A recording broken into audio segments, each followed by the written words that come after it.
Et on rêve de serrer son enfant dans les bras.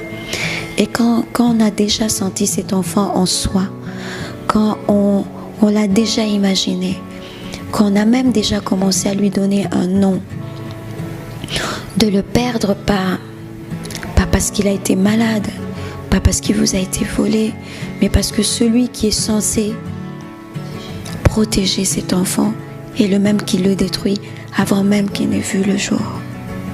Ça vous brise de l'intérieur. Dieu est tellement bon que dans mon émission passée, j'ai parlé sur Moïse Mbie, j'ai dit ceci. Nzamba kokota na ba ex na bango. Eza voix au Nzambe aponi pour abimisa bango na polele. Nous sommes enfants de Dieu, nous sommes pasteurs, chrétiens, on a le plein droit de se dire frère a otamboli mabe, frère a wabongisa, frère a ozaki libanda Bible. Divorce. Après, aujourd'hui, c'est la femme qui dit qu'elle va écoutez quand même que moi, c'est un zemi, mais le prophète a zobeta moi si, a peur de Zema Liboso. Deux, Zema Mibalekei, à cause de la violence. Bon exemple à l'église. Un bon exemple à l'église. Mais pas à la maison. Mais pas à la maison. Or, d'abord, pour être un bon ministre, il faut que cela commence dans ta maison. Je suis un homme de Dieu, homme de diable Zoba. Je suis un homme de Dieu, homme de diable Zoba. Quand il parle, il sent vraiment l'intelligence et la sagesse. Mais dans le secret, Satan a fait un Zoba. Mais dans le secret, Satan a fait un Zoba.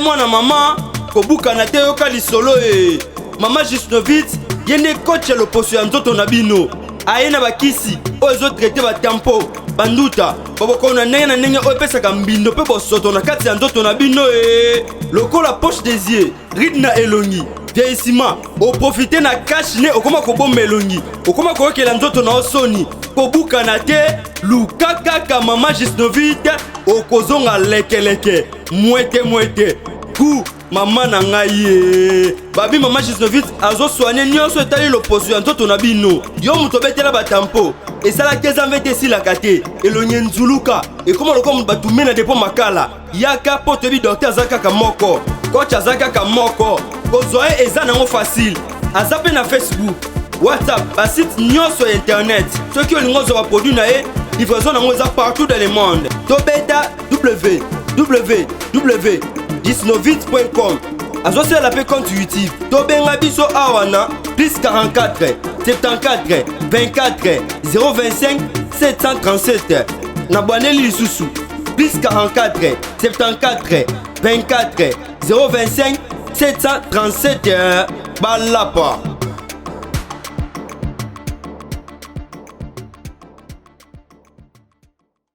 Vérité et réalité, votre magazine. Mesdames et messieurs, vous qui nous suivez sur Nouvelle Tendance Télévision, votre chaîne, nous vous saluons tous. Bonjour, bonsoir, tout dépend de l'ère à laquelle vous nous suivez. Certains ont l'habitude de nous suivre la journée, les autres également nous suivent pendant la nuit ou le soir. En tout cas, Mbote na Binonyo surtout. Encore une fois de plus, si vous n'êtes pas abonné, allez vous abonner rapidement sur Nouvelle Tendance Télévision. Culture d'excellence au rendez-vous, à la prise de vue, vous avez Gédéon Loyer, la réalisation est assurée bien sûr par Jonah et Jordan Panzou et nous avons l'assistance de Couleur Bassélé. Mesdames et messieurs, encore une fois de plus, un clin d'œil spécial à tous nos partenaires. Il y a Gianni Sita, Ntsongam Poutou, merci et bon courage, merci au prophète Sekou.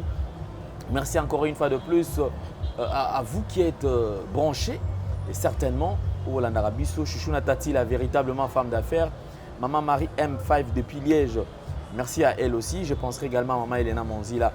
Alors, tous ensemble, je crois que nous sommes de cœur et nous travaillons pour enfin apporter l'éclaircissement ou un bon vent, bien sûr, Nakati Nabiso. Nous avons les plaisirs d'avoir sur ce plateau pour la énième fois Prophète Henri Miracle Power, qui est notre invité, avec qui nous aurons à toucher plusieurs points d'actualité, bien sûr, et aussi nous aiderons aussi certaines personnes, bien sûr, à prendre le courage de dénoncer, tel que le dit la Bible dans Ephésiens, chapitre 5, le 11e verset qui dit « ne prenez pas part aux œuvres infructueuses. Donc nous, personnellement, nous n'allons pas traîner là-dessus de rotika la wanate parce que biso tolingi kokota ko participer dans les sous-moanate.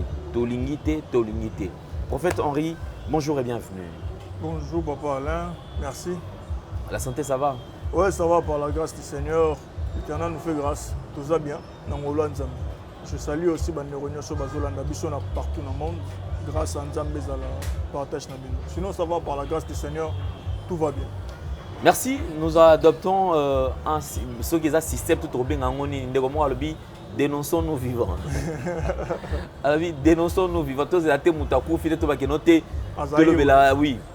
Nous comme ça le but que non. Oh, abi évangéliste Roger Baka a fondé l'ibisa pesibiso lumière.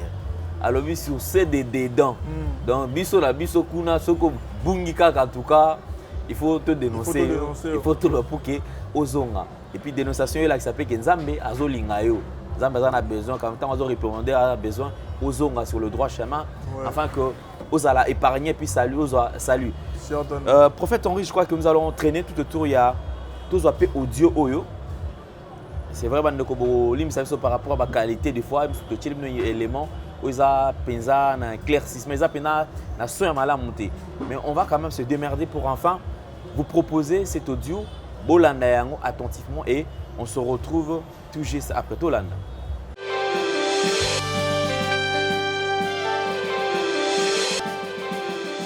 J'aimerais vous dire, j'ai rencontré un homme qui était ce qu'on pourrait dire un ami d'enfance.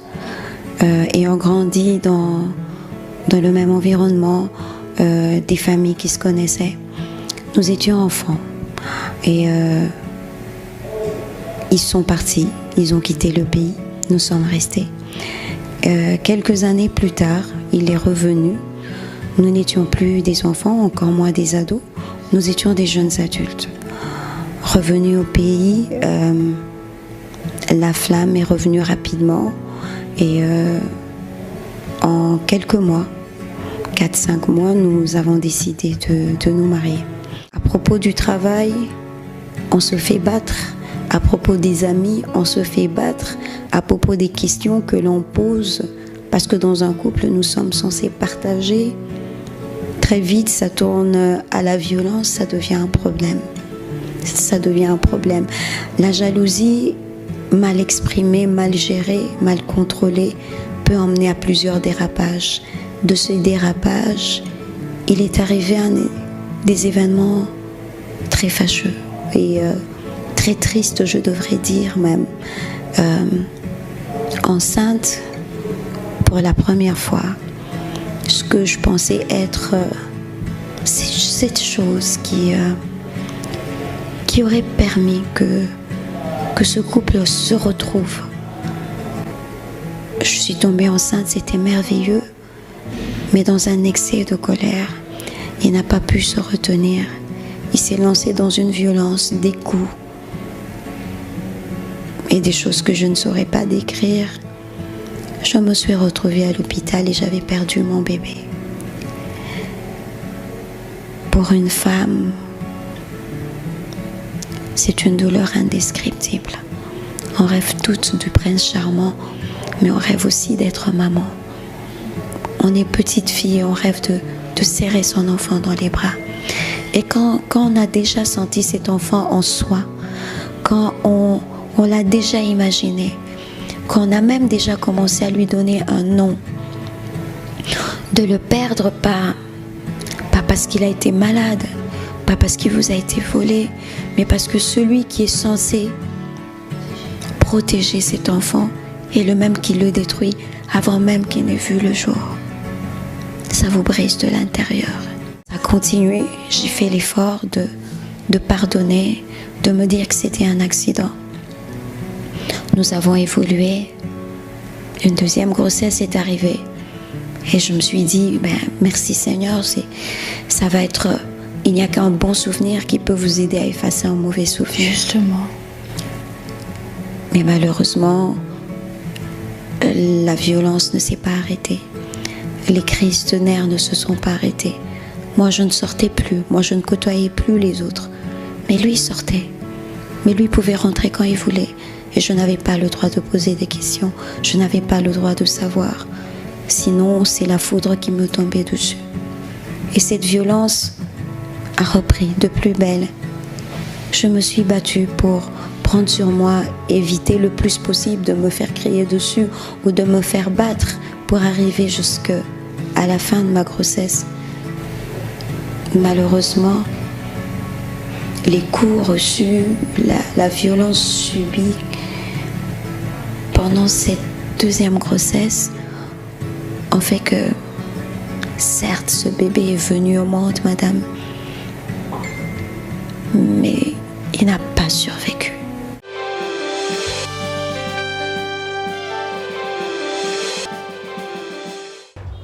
Nous sommes de retour sur ce plateau, mesdames et messieurs, comme d'habitude.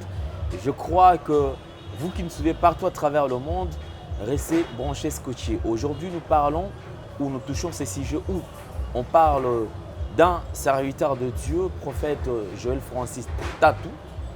Je crois que beaucoup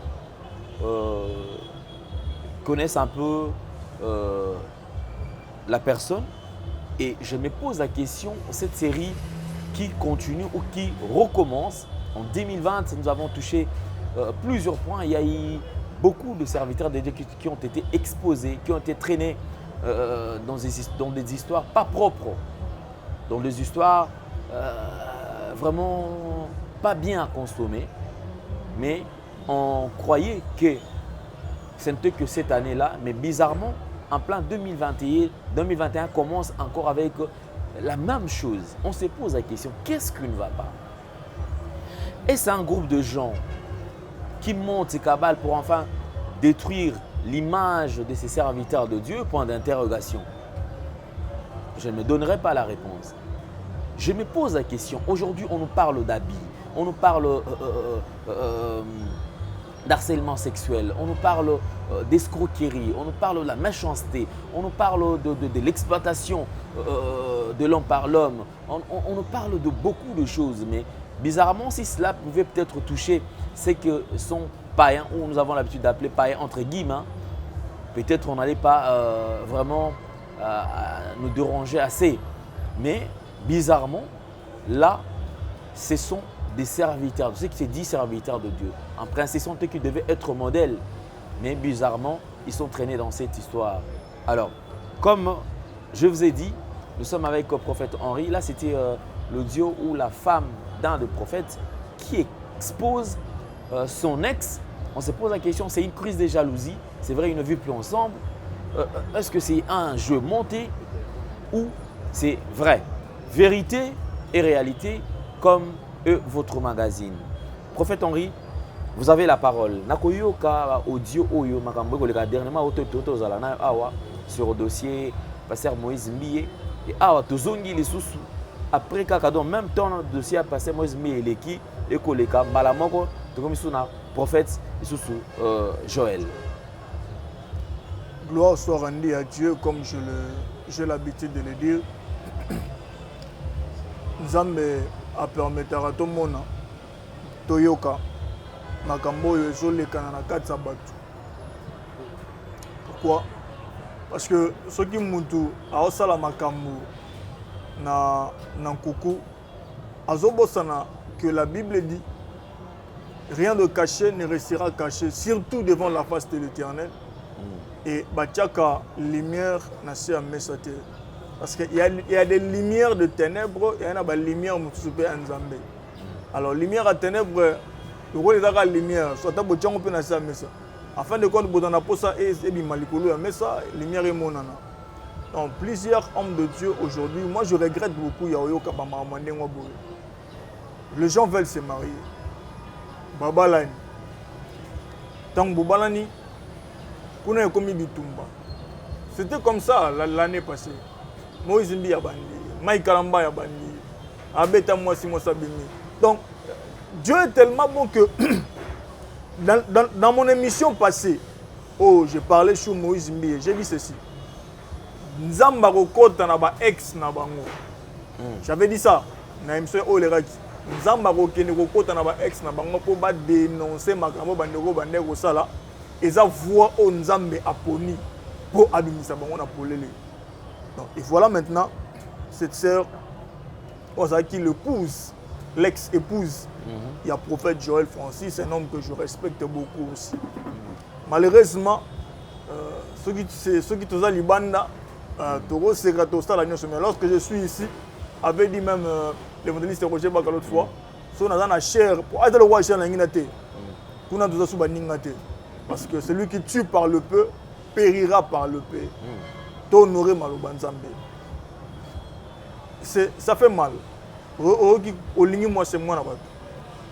Animi au Bali. Il m'a dit pourquoi balagi. Mais beaucoup minandaku bitumba e bandi. Si surtout bando dénoncer ma kamondenga boye. Oko ka bande comme ça bazolo ba bino boza banani pour juger bango. Non, nous ne les jugeons pas. Nous faisons l'œuvre des épiscopaux. Épiscope. Je veille sur la nation. Je veille même sur le ministère. Donc, ce qui ministère est tenu au Tengama, j'ai le plein droit. Et après, il ministre, Boyo Tambola Mabe.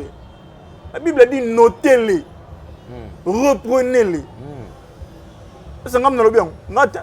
Qui dit mieux que la Bible? Zambé est mort le but de noter bango, tout reprendre bango.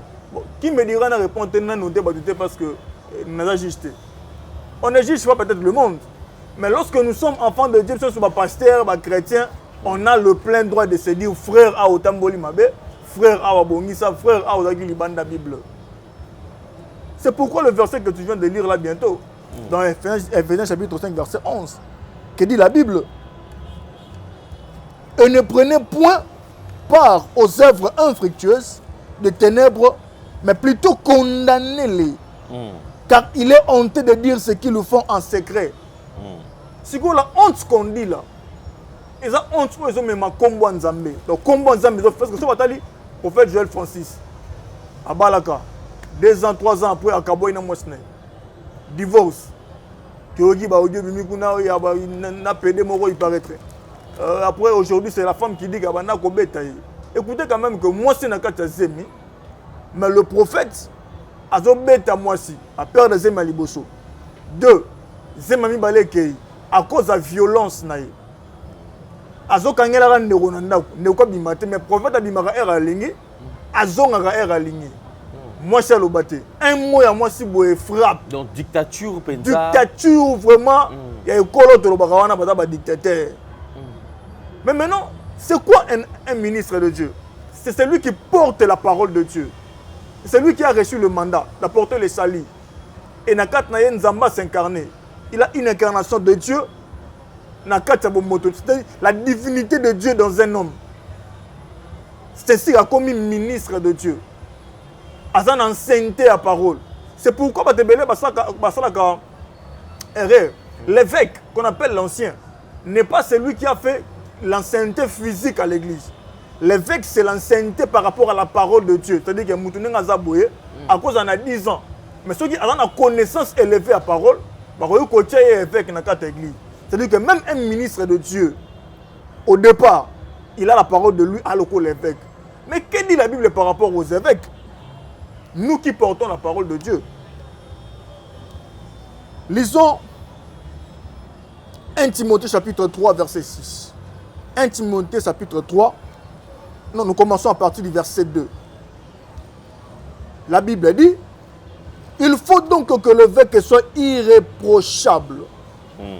Mari d'une seule femme, sobre, modéré, réglé dans sa conduite hospitalière, propre à l'enseignement.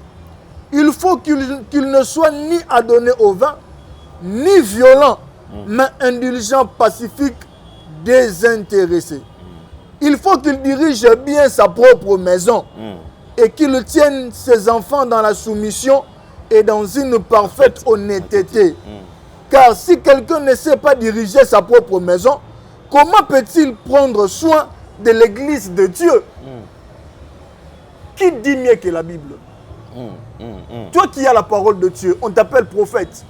D'ailleurs, le ministère prophétique, c'est le ministère dont la Bible est définie comme la lumière de la parole. C'est-à-dire, et si un ministre non, va tâtonner, si un docteur a tâtonné, Et si apôtre t'a donné, et si pasteur t'a donné, si évangéliste t'a donné, le prophète apporte la lumière. Donc, verset où on note un bien, verset où il a dit si toi, ministre de Dieu, prophète, tu es la lumière de la parole. Tu portes la parole prophétique qui est la lumière. Si vous avez ça le contraire, il y a Oeza Malobanzambe. Yomoko Oza Lokola évêque. Tu as la parole dans toi, tu as l'ancienneté de la parole. Écoutez Joël Francis prêcher, vous allez bénir Dieu. Donc, ça veut dire qu'il s'est fait modèle seulement l'église. Il s'est fait, voilà, un bon exemple à l'église. Un bon exemple à l'église. Mais pas à la maison. Mais pas à la maison. Or, d'abord, pour être un bon ministre, il faut que cela commence dans ta maison. Il faut que tu sois violent. Tu es violent. Mais quand c'est que la femme dit, violent. Il y a beaucoup de femmes, des hommes de Dieu. Il y a beaucoup de femmes, même quand il y a belé, torturé, chrétien. Mais je me pose la question, prophète Henri, qui trompe qui? Je vois mal ceux qui connaissent Dieu.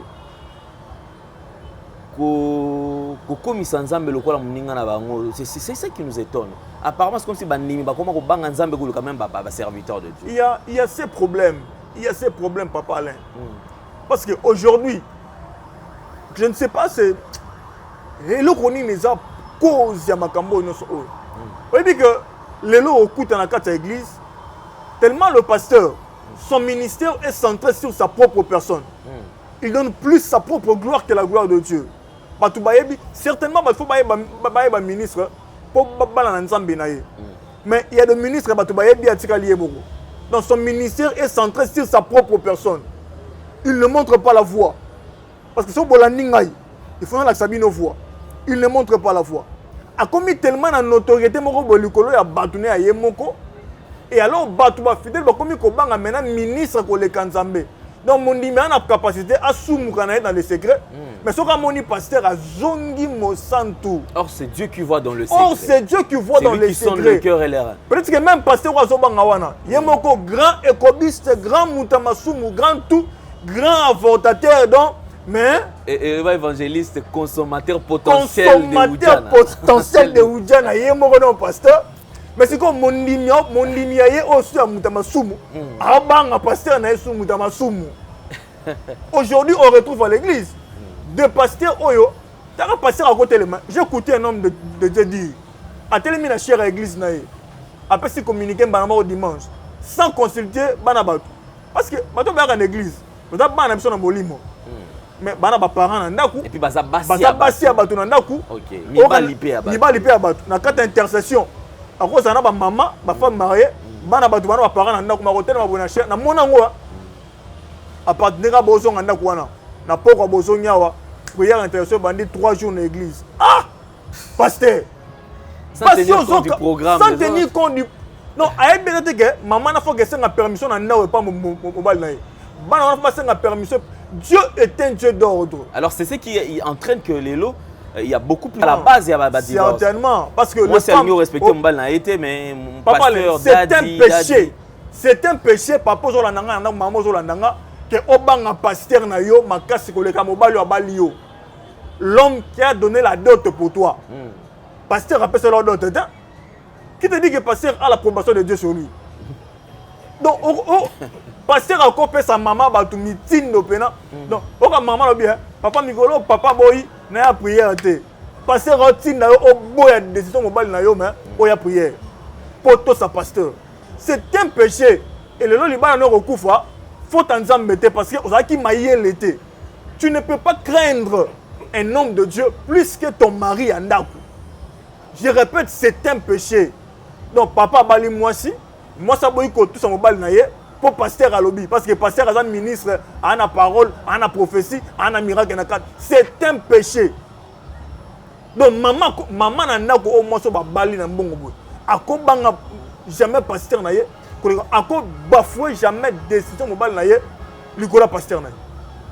C'est impossible. Et alors les hommes de Dieu aussi sont à la base de beaucoup de divorces. Dans ma vie il y a beaucoup de belé. Pourquoi nous sommes là parce que on a passé à la cause à la base de divorce nabino. Il y a un homme qui a sur na sœur. Na moi ça je connais. Pasteur Bena Kaboli famille Bata Kaboli foya Bata. Il m'a récupéré sœur. à récupérer maman et moi, comment continuer à vivre ensemble avec maman. Parce que moi, je vais BTT gourou na bakaya wat. Moi, ça va tout passer. A éviter que mon bala sert ou maître. Ok, Shidoka. Azu sert à bateau qui mi sert ndaguna mon bala na luka moi sinaye. Parce que tambola na sert sert tout ça sur mon bala moi ça qui m'a frère go. Ba kutani siko na bakaya ou. Parce que alinga le babo azate ba tombole likolo bana terrasse. Je suis un homme de Dieu. Homme de diable Zoba. Homme de diable Zoba, ça sert. Mais en fait, les lots, comment on a qui la femme qui expose. Koko matina musika koloba que non, passer au prophète bien bon mon akawana, gaza PD. C'est-à-dire pédéras mais il fan na pas na ye. Il y a des consommateurs, il y a baninga na mibali ba ko consommer et c'est quelqu'un qui se tient. Na cher azoté abatu. Azar nazo encadré pe batou et belé les autres comme me poser question les comment lobi que ceux qui ba maman pasteur nyonso bazu courage ya ko leka na télévision ba ebisa biso maramba vivre na mabala. Je ne pense pas que ba batou so linga libal. C'est-à-dire qu'aujourd'hui l'hypocrisie réside plus et pas ba homme de Dieu. Au lieu à la vraie, ils préfèrent ba plaquer sa image moko boyé dans l'église, il y a sainteté alors qu'ils ne vivent pas la sainteté. Voilà. Et les lots face à ce genre de comportement, je me pose la question, bande comme ça côté mais la péka de comme moi si ils ont encore jalousie, papa on rebabité. Le cola va boyana déjà, mobile a boyé, il y a peut-être se décider à nuire toi à toucher l'image à il faut pas tout bailler que mobile tenda boya moi si moi si na boya libala wana. Beaucoup de choses à découvrir. Et moi si wana aza moi si le lot ya moto ya moto moko boya na position ya makasi ya bien que quand même prophète Joël Francis. Donc je ne vois pas pourquoi vous êtes jaloux na prophète Joël Francis. Mais seulement papa là. Il y a une chose. Nous sommes là-bas, il y a une balité. Pas de problème. On finit par Obala. Mais je vais me marier en respectant aussi la parole de Dieu. Comment est-ce que je peux être ministre, connaissant la parole, portant l'instinct de la parole dans moi? Mais est-ce que les balles n'aiment des penguins? Les balles ne sont pas les gens qui écrivent le bien, les 20 000 quoi, moi c'est un les balles ne sont pas les gens qui écrivent. Papa, la Bible dit ceci. Lorsque Dieu créa la femme, nous allons voir l'autre fois. Pourquoi les femmes souffrent plus dans l'amour? Parce que nous sommes mettons en Kélibango, nous sommes battus pour le moi si. L'amour Dieu l'a mis dans la femme. Donc moi ça l'inga kama kasi par rapport à Mobali. C'est pourquoi Bible c'est dans moi si la soumission. Mais à l'homme Dieu dit homme aimez vos femmes. Marie aimez vos femmes. Donc bino bolinga parce que Mobali si ko femme na sala effort, il reporter amour likola moi si naye. Et ce qui moi si azana bolingo na kati naye, a se décider à ko régner bolingo wana. Pour se décider ko carbone na libala wana. C'est que vraiment cette femme a été torturée, souffert et ainsi de suite. Et c'est vrai, aujourd'hui les hommes de Dieu préfèrent. Pour la image, il y a beaucoup de femmes, des hommes de Dieu qui souffrent dans la bango. Même sortant la bana, moi je me zate. Écoute, abimi pour Joël Francis abomé les banami balé na makofi. Akumbize mi makofi bana bakei. Akumbize mi makofi bana bakei. Toi un ministre de Dieu. On a te rejoindre tes idées que non, ce sont des sacrifices. On va comment ça là parce que comment expliquer que c'est deux grossesses et la nanaka et l'onwa. Certainement, je reconnais que dans le monde des esprits, ce qui m'a côté la gloire satanique, ma esprit mauvais ou ma repoussé. Autant quand il parle, il sent vraiment l'intelligence et la sagesse. Mais dans le secret, Satan a ça zoba. Donc dans les secrets pénals, Satan a dit que ba zoba, mutamaye en public boye, boken en coucou, abimi zoba wa kozalate. Donc ezo kokanate na kibo motonaye, na makambo bozo mona zo sala. Certainement dans le monde des esprits, sur le côté de la gloire satanique, il y a des conditions comme ça. Il y a des conditions. On peut se rendre violent. D'abord, lorsque tu veux, et là, le besoin faut battre. Tant que la gloire passe Satan, à quel diable, automatiquement, la première des choses, on incarne dans toi un démon. La religion soit bien un génie. La religion soit bien un démon. Et c'est comme nous sommes bien un esprit, ainsi de suite.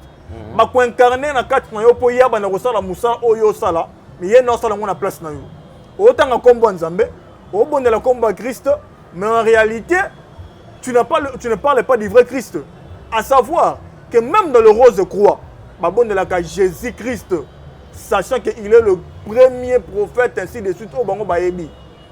Mais de quel Jésus-Christ na rose croix babondela? Donc un homme de Dieu peut se tenir devant les gens, arrêter l'habitude de Jésus-Christ, parlant de la repentance et tout, mais après, au-dedans de lui, de quel Christ il parle? Parce que ceux qui montent, au moins papa, c'est quoi la différence? Tout ça, c'est ngana yo. Ngana simbi kisi, yo ozana kisite. Ngana soki na lobby Jésus. Nous allons adorer le Jésus qui est en moi. Il y a qui sont ngana simba. Yo soko lobby Jésus. Tu adores le vrai Jésus parce que tu as le Saint-Esprit en toi. Donc Jésus dépend de l'esprit que tu incarnes. Yo soko incarner Saint-Esprit. Quand tu parles de Jésus, Jésus qui est mort sur la croix de Golgotha. Maintenant, si je parle de Jésus mort au Boyafo, par rapport à des démons, nous avons incarné la carte Nangaï. Par rapport à croyance aux Par rapport à croyance aux âmes. Vous imaginez. Donc c'est pourquoi aujourd'hui, tout le monde a passé à Pela. Mais si Agena Koluka gloire dans le monde Molili, certainement ça serait des sacrifices. Oh, on ne sait pas aller Ganabon. Mais c'est pourquoi l'alliance au Bandego Bagenda Rosal. Parce que on est soit à côté de la dimension de l'esprit. Na Ibandel. À Bali. Mais tant qu'on dit qu'on mata de plus en plus comme le niveau Seigneur dans la moi cité. Comme le niveau faut ça la cérémonie na kuna yo. Comme le niveau faut ça la incantation. Aux assurer na posa moi cité. Pour ça qu'on s'allie chambre mort avec incantation. Un jour moi soit fini par ogeno kota kuna. Un jour bana va finir par ogeno kota kuna. Alors pose à la l'aise. Ne faut dire que la yo moko. Au lequel moi c'est pas problème. Ozo beta ye ozo niata ye ozo bomba bana. Mais en fin de compte moi ça kei. Il fera l'histoire yo moko ozo vivre bien na misa no mabe. Et nous avons des hommes de Dieu comme ça aujourd'hui. Merci beaucoup, prophète Henri. Avant de prendre la deuxième partie, une question. Tozala na bo solo. Parce que l'émission est libre solo. Pelo lenga kobika. Vérité et réalité. Prophète Henri, face à cette situation, au toti koyo ka toti o mona awa concernant ndeko na biso Axa Olangi na ndeko Kevin. Kevin ozali déclaré comme étant mobali ya bato. Ezali bandeko babalani pe toyebi libala ekangamaki et pas ya révérend pasteur Roland Dalo. Kasi awa ba preuve ebimi ebele pour natina ko like que non ndeko wana tikala jamais kozala divorcer. OK. Axa Olangi azali mosali na nzambe azali o azali ko kamba etonga munene communauté nyonso CFMC ya ko kamba. Yo azali prophète. Face à cette situation, ndeko Axa a continué libala to aboya libala wana to libala babuka libala wana. Voilà. C'est clair. Babuka libala wana babuka ngo pena babuka ngo don babuki ngo ba redour ngo na poussière. On a besoin ngape na ndako nzambe pona tina ko la kebiso en tout cas to il faut pas se repentir. Il faut pas se repentir. Il faut pas se ngabolimbisi.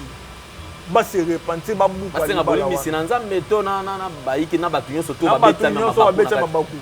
Na nzambe na bato ba beta mabaku. Papa le. Omoni yo bato landanga. Ceux qui parlent na yo azalaka na occultisme. Fais attention na bana o ya boti. O remarquer histoire boy na bana mama Olangi zaka yete. Moi louche na bana nem supe ezali. Na matière à libala o. Na bande kwa basi. OK. Un jour au roi Ézéchias. Ayambi bauti na Babylone. Alaxi bango arsenal bien so ya mboka na ya Israël.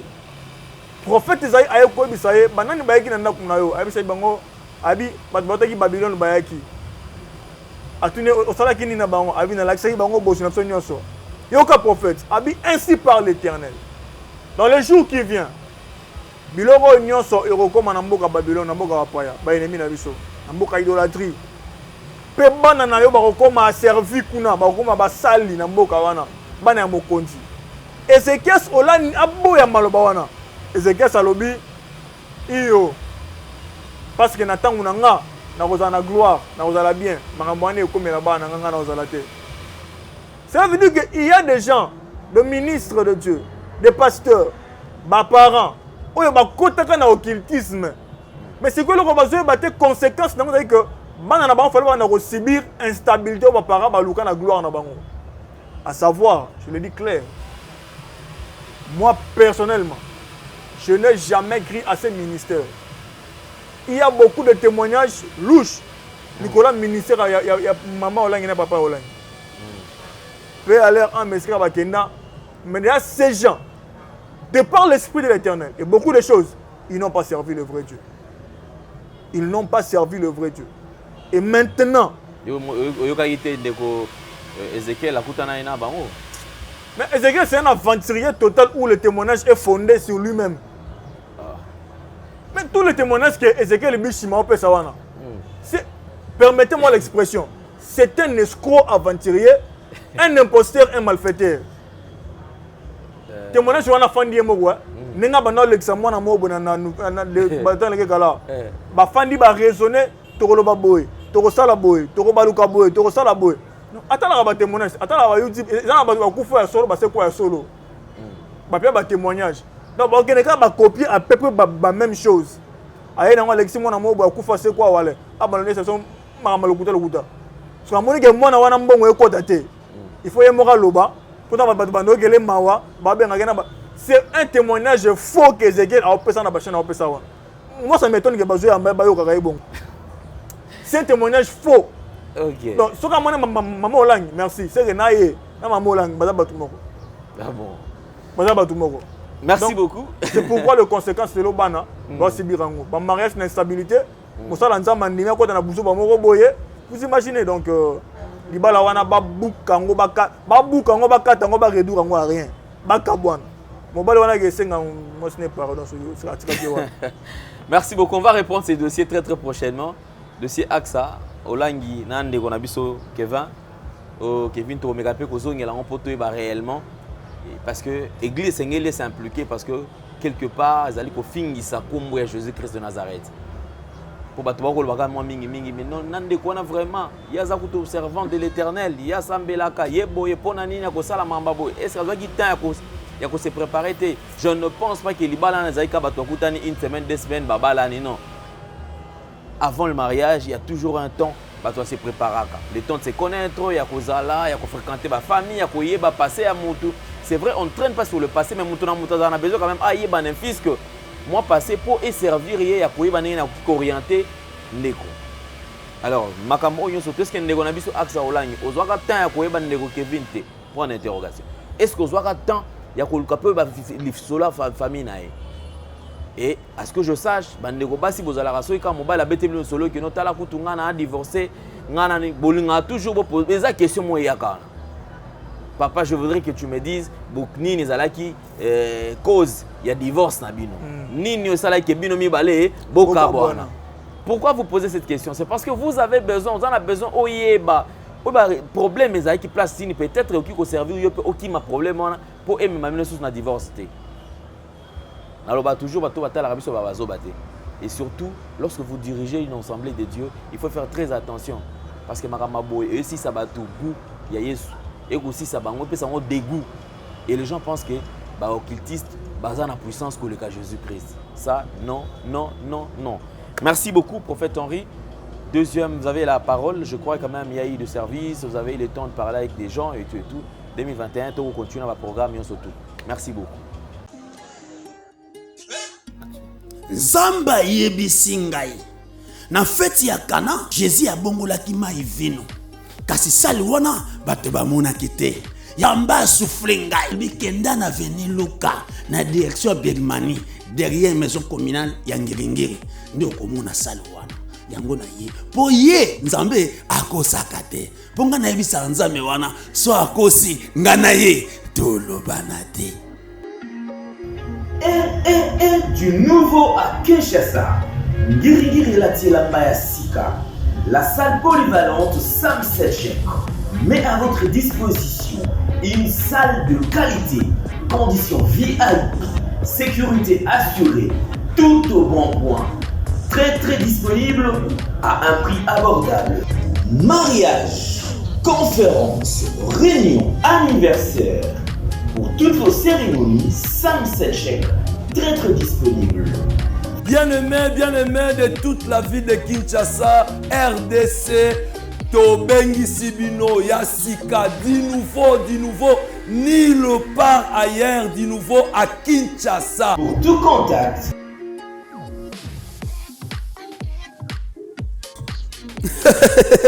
Merci, merci Seigneur, merci. Talabo que Sénézali, entre fête au Kendaka, il y a voisin na yo to voisine na yo. Ce qui est Sénézali a solo, fête ya yo ko sala bokonate. Ya yo yakanangwao, yakanangwao, yakanangwao. Merci, merci.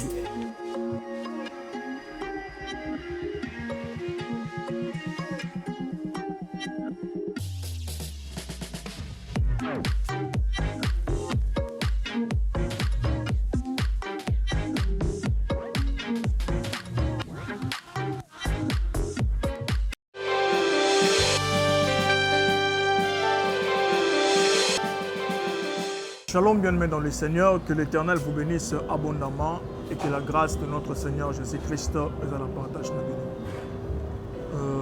je viens auprès de vous une fois de plus. Le prophète de représentation, ainsi de suite. Par la grâce du Seigneur, je bénis Dieu pour ça parce que l'œuvre de représentation est mon ami Sobatou, va témoigner Nzambé et Belé.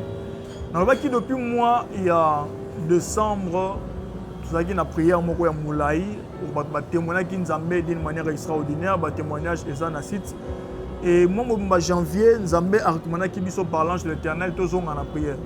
Normalement c'est ngala qui to clôturer prière ya représentation le 31 ozaki avant hier otuleka lobi otuleka mais par la grâce du Seigneur to bondela qui Nzambé pour na bato lela qui n'importe pour bande ko belo bazaki na posa ko participer na prière wana. Alors Nzambé a recommandé biso to kenango tu le 5 donc le 5 février awa. Et ça clôture, il y a prière, il y a représentation. Aujourd'hui, c'est le 2 février. Donc, dans 3 jours, nous clôturons la prière de représentation par rapport à la onction au Nzambé apporté qui dans mois il y a janvier. Pour continuer même à lire autre bien avant. Mais dans le mois de janvier, il y a qui spécifiquement grâce au Nzambé à déverser qui dans ma vie à Baltebele. Nous allons expliquer c'est quoi la représentation. La représentation spirituelle ya mutu liboso na Nzambe, la prière de représentation, c'est dans le sambo oyo mutu à tel point. Na kobenga ka pasteur chaque jour baso ko escroquer, kobenga ka pasteur chaque jour otini mbongo ba mbako na téléphone te, kobenga ka pasteur chaque jour bobonela pona nga tina mbongo poto sakola, tina mbongo pona sala boy. Na ki même batumsu ba nga papa na foutela même basala na ba dot sa mabala, mais na mona ka problème na ngai eza ko sala mate. La représentation spirituelle esoya pour na mutu nyonso oyo abondela alemba apesa ba offrande alemba asala ba sacrifice alemba abenga ba pasteur alemba mais quand naye akota ba jeune amata mangomba mais quand nayo ezo persister toujours que l'Éternel m'a donné cette vision. Il y a prière, il y a représentation. Ezanini Bible dans Psaume chapitre 50 verset 5. Rassemblez-moi mes fidèles qui ont fait alliance avec moi par les sacrifices. Sacrifice on a le chaque jour. Ce que nous avons passé à ma mère, on a fait sambon, on a lié na bondela. Nous avons sacrifice au bateau de Bela Awa. Et ça sacrifice il y a extensile, il y a temple. C'est-à-dire que muto lobi papa, na lembi ko pesa mbongo pona bota. Na lembi ko pesa offrande pona bala. Na lembi ko sala action de grâce ba sacrifice ko mata bangomba ko tambola ba hôtel po na mona kaka guérison na mona makamanga ko zala bien. Alors na lingina traiter alliance nanga personnel na Nzambe. Muto ko so eloko na ye moko. Écoute la guitare, écoute la clavier, écoute la drum, écoute la micro, écoute la bakiti. Et ça la kaka extensile au basala nanda kwa Nzambe. Muta ju yango, to muta sombi yango, atie nanda kwa Nzambe. To bondeli to ebisi Nzambe eloko ekomi vie ya mutu. A savoir maman, ti makambo zo lando wana estila te. Ti so bota te. Ti so bala te. Ti misala malongeza te. Ti ba instabilité la nayo, ti bana no ba bela ka wana. Ti mobala bela, ti ba AVC wana. Il y a que vie na yo babana qui pa ko représenter à mon monde molili. Mutu musu bazwa photo na yo. Mutu musu bazwa la mama makolo. Et la na yo. Mutu musu bazwa image non même na réseaux sociaux. Mutu musu bazwa mbongo na yo. Bakena bakanga et comment ko représenter na monde ténèbres. Bazo manipuler ngo na vie physique yo au monde na complication. Ozo botate. Bazé mezo kende. Liba les oyo ba. Marambo esi maté na vie physique ozo bika ba complication totale. Obimi na libota ba chef coutumier. Yeba ke kuna boza représenter na nzunga coutume. On a porté au lot aux Anakin, en Afrique, et sur le collé là, à venir le pont au Bozalaka. Tout ça sont des preuves que Venez a représenté. Alors, pour beaucoup de Kowana, il faut yo pe o représenter vie na o liboso nzambe bato combien ba témoigner ba témoignage combien na tcheli bino ya bata mikanda basu mikanda bata ba cancer elimwe basa robota basu mabota bata misala basu misala combien de témoignages na tcheli bino lelo je vais vous dire que prière et représentation et receveur les 5 maman papa zo nanga frère sœur zo nanga on a un problème et umel la vie na yo oza malade obela kamadi moko songolo et représenter vie na liboso nzambe to bondela na yo to bondela pona yo on a posa bana kobota et que moi o ya Mars au côté on a zemi na yo représente ta vie devant l'Éternel. Tiens eloko na ndako nzambe oyo ko bana ko représenter yo. To ko sa na prière alliance. Ne comment on na avec papa na sala makambwana. Est-ce que tango sala ka yango? Ba bonela ka pona prière ya nzambe pambola pour pesi. To ba sala cette prière. Alors prière na ici les 5 février to clôturer onction en janvier. Na invité yo. On a problème. Makambo si maté olingo mekanza mbata ya suka. Mekanza mbe oyo. O mona soki nzamba osela ote. On a pour ça témoignage. Zonga na ba émission na biso, non c'est moi que moi to les gars, ba témoignage et successivement, batu baboti, batu ba cancer elimwe, batu babali, batu bazumi kanda, batu bazumi sala. Donc il y a tellement ba règle ngama efunga mais après prière donc il y a tellement de témoignages oyo nzambe a osala. Profitez na moi oyo avec nzambe asala grâce. Ozobela, on a problème akambo etungisa yo, simbe siko ozobela, singa motema na on a bondela pona yo. Éternel Dieu d'Abraham, Dieu d'Isaac et de Jacob. Na bondeli pona muto azolandanga. Repends ta grâce. Nicolas Fenaye. Pour ça sinon sur la maladie, peut y avoir problème aux rougir na Fenayo. Na chasser yango au nom de Jésus de Nazareth. Si ka guérison miracle et de la partage na yo, na kombo na Yesu. Ça m'a pour solution na problème nyos. Na kombo na Yesu, na bondeli bongo. Amen. Que Dieu vous bénisse abondamment. Numéro na biso eza 00243 90 38 60 613 00243 90 38 60 613 d'ailleurs ils en a bas il y a écran na bino kola pambola bino et nous nous retrouvons à une prochaine numéro. Bye.